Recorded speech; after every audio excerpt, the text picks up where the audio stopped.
Hello everyone, welcome to my channel. तो बिना किसी देरी के शुरू करते हैं इस ड्रामा का हिंदी एक्सप्लेनेशन का एपिसोड 5। एपिसोड की शुरुआत में हम देखते हैं कि सभी लोग पैलेस की तरफ जा रहे हैं और चायुंग जो कि घोड़े पे बैठा बहुत ही ज़्यादा वीक और बीमार लग रहा है। और वहीं हमें युनसू को दिखाते हैं जो कि क्वीन के साथ कैरेट में बैठकर पैलेस जा रही है। बेचारी चाहती तो नहीं है, फिर भी उसे जाना पड़ रहा है और चायुंग के बारे में बहुत ही भला बुरा कहने लग जाती है और फिर क्वीन की तरफ देखती है जो कि चुपचाप बैठी होती है। तो युनसू उससे उसका नाम पूछती है, जिस पे क्वीन बताती है कि वो युवान की प्रिंसेस है और उसका नाम नोबुक है। जिस पे युनसू हैरान होते हुए कहती है, जिस पे युनसू हैरान होते बोलती है कि आप युवान की यानी कि चाइना की रानी हैं और हम इस वक्त कोरियो यानी कि शिला जा रहे हैं। और फिर युनसू कहने लगती है कि वैसे तो मुझे ज्योग्राफी और हिस्ट्री के बारे में ज़्यादा नॉलेज नहीं है क्योंकि मैंने तो मेडिकल साइंस की पढ़ाई की है। जिस पे क्वीन बोलती है, मैंने तो सुना है तुम हेवन से आई हो और उदासिर चायुंग जबरदस्ती तुम्हें वहाँ से लेकर आया है और तुम्हें ये सारी प्रॉब्लम मेरी वजह से फेस करनी पड़ रही है, इसलिए तुम मुझे माफ़ कर देना। जिस पे युनसू बोलती है कि कोई बात नहीं और फिर अपना सिर पकड़ के बैठ जाती है और फिर कहने लगती है कि पता नहीं ये कैसा सपना है जो कि ख़त्म ही नहीं हो रहा है। तभी उनके कैरेट के पास कमांडर चांग सिंह आते हैं और फिर बताते हैं कि हम पैलेस पहुंचने वाले हैं और किंग ने कहा है कि हम सबसे पहले राज दरबार में जाकर सभी से मिलेंगे और उन्होंने आपको भी साथ में दरबार में चलने के लिए ऑर्डर दिया है। और इतना कहते ही वो यहाँ से चले जाते हैं और ये सब सुन के क्वीन बहुत ही ज़्यादा हैरान हो जाती है क्योंकि वो बहुत ही लंबा सफ़र तय करके आ रही है जिसपे उसको ड्रेस चेंज करके थोड़ा आराम भी करना था। और तो वो डायरेक्टली उनको इसी हालत में दरबारियों से मिलाने के लिए लेकर जा रहे हैं और फिर एक मिरर निकालकर वो अपने फेस को देखने लग जाती है, जिससे तुरंत युनसुक भी आकर उस मिरर को लेकर अपना फेस देखने लगती है जो कि प्रॉपर नहीं दिख रहा होता है। और फिर वो मॉडर्न इरा का उसको मिरर निकाल कर देती है जिस पे क्वीन को अपना फेस बहुत ही क्लियरली दिखाई दे रहा होता है और साथ ही वो उसको कुछ फेस पे पाउडर और साथ में उसको लिपस्टिक भी लगा देती है।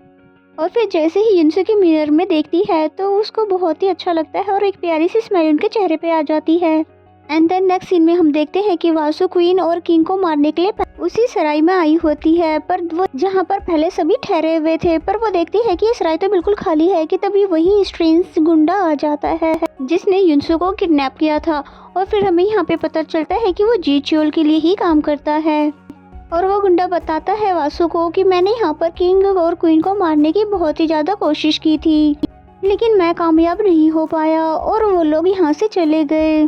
जिस पे वासु बोलती है कि कहीं ऐसा तो नहीं है कि तुमने हमसे गद्दारी कर ली है और मेरे यहाँ आने की खबर तुमने उसे पहले ही दे दी है, क्योंकि वो लोग इतने ज़्यादा जख्मी होने के बावजूद यहाँ से इतनी जल्दी चले गए। और सच बताओ, क्या तुम्हें उसने पैसे दिए थे या फिर तुम्हें मारपीट कर सारी सच्चाई उगलवा ली है? और इतना कहने के साथ ही वो उसके सिर को पकड़ती है और जला देती है। और हमें यहाँ पर ये पता चलता है कि वासु के पास एक सुपर पावर है जिससे वो किसी को भी जला सकती है या ब्लास्ट कर सकती है। एंड देन नेक्स्ट सीन में दिखाते हैं कि वो सभी लोग पैलेस में पहुंच चुके हैं और वहां जाकर देखते हैं तो बहुत ही ज़्यादा शांति होती है और यहाँ तक कि महल के दरवाजे पे भी सिर्फ 2-4 ही सैनिक होते हैं।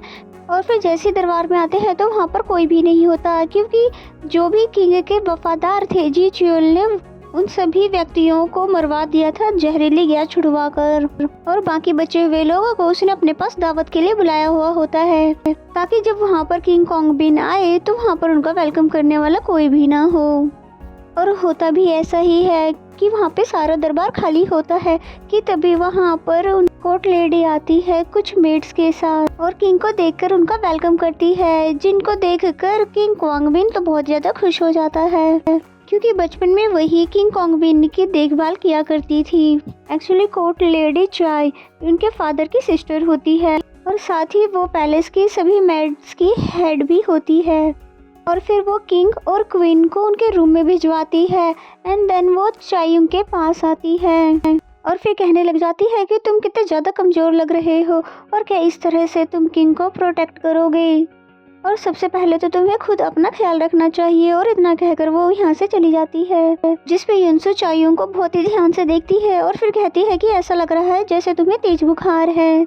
और कहीं ऐसा तो नहीं है कि तुम्हें ब्लड पॉइजनिंग हो गई है। और इतना कहने के साथ ही वो उसका फीवर चेक करने लग जाती है, लेकिन चायुंग उसका हाथ हटा देता है और डॉक्टर चैंग से युनसु का रहने का इंतजाम करवाने के लिए कहकर वहाँ से चला जाता है। एंड देन नेक्स्ट सीन में दिखाते हैं कि डॉक्टर चैंग युनसु को इंपीरियल हॉस्पिटल में लेकर आते हैं, जहाँ पर युनसु डॉक्टर चैंग को ब्लड पॉइजनिंग के बारे में बताती है, जिस पर डॉक्टर चैंग पूछते हैं कि क्या उदासीन चायुंग को ब्लड पॉइजनिंग हो गई है, जिसमें युनसु बोलती है कि ये तो मैं बिना चेक किए आसानी से नहीं बता सकती। एंड देन नेक्स्ट सीन में दिखाते हैं कि वही कोर्ट लेडी चाय जो कि क्वीन से खाने के बारे में पूछ रही थी, लेकिन क्वीन उसे कोई भी जवाब नहीं देती, जिससे उसको लगता है कि शायद युवान की राजकुमारी को कोरिया की लैंग्वेज नहीं आती है, जिसे चाय एक ट्रांसलेटर को बुलाती है। तभी क्वीन कोरियो लैंग्वेज में बोलती है कि मैं पहले बात लूंगी फिर मैं खाना खाऊंगी, और ये सुनकर कोर्ट लेडी चाय थोड़ा हैरान हो जाती है।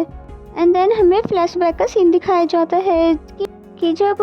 युवान में प्रिंस रह रहे होते हैं तब एक बार वहाँ पे प्रिंसेस से उनकी मुलाकात होती है। उस समय वो नकाब में होती है, इसलिए किंग कॉन्गबिन उनसे पहचान नहीं पाते और उनके कोरियो लैंग्वेज में बात करने पर उन्हें कोरियो का ही सिटीजन समझने लगते हैं। इस पे उन्हें लगता है कि उन्हें भी होस्टेस बनाकर कोरियो से युवान लाया गया है, और फिर इस तरह से वो अक्सर मिलने लग जाते थे, लेकिन हमेशा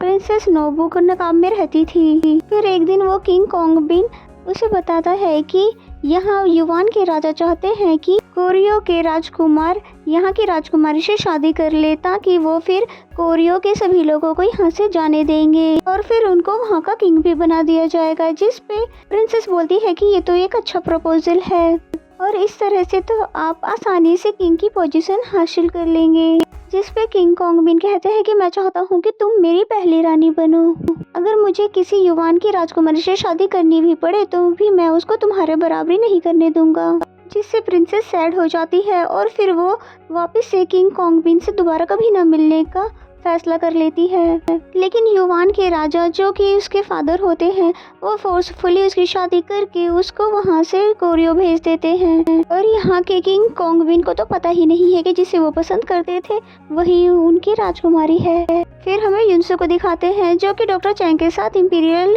हर्बल गार्डन में होती है। युनसु को बहुत ही भूख लगी होती है तो वो डॉक्टर चैंग से पूछती है कि क्या यहाँ हॉस्पिटल में कोई रेस्टोरेंट है, क्योंकि मुझे बहुत ही तेज भूख लगी है। जिस पे डॉक्टर चैंग मेड से उसके लिए खाना बनाने के लिए कहने चले जाते हैं। तो को अकेले डर लग रहा होता है, जहाँ पर उसका पैर एक पत्थर से टकरा जाता है और उसे चोट लग जाती है, जिससे कि वो रोने लग जाती है और फिर अपने कमरे में आ जाती है। और वहाँ एक मेड होती है एरी, जिससे वो बहुत तरह की फरमाइशें करती है, लेकिन वो मेड गूंगी होती है और उसकी फरमाइशें सुनकर उसे बहुत ज्यादा इरिटेशन हो रही होती है और फिर गुस्से से जाने लगती है। तभी चायुंग वहाँ आ जाता है और एरी को इतने ज्यादा गुस्से में देखकर हंसने लगता है और कहता है कि मैं समझ गया कि वो तुम्हें बहुत ही ज्यादा परेशान कर रही है,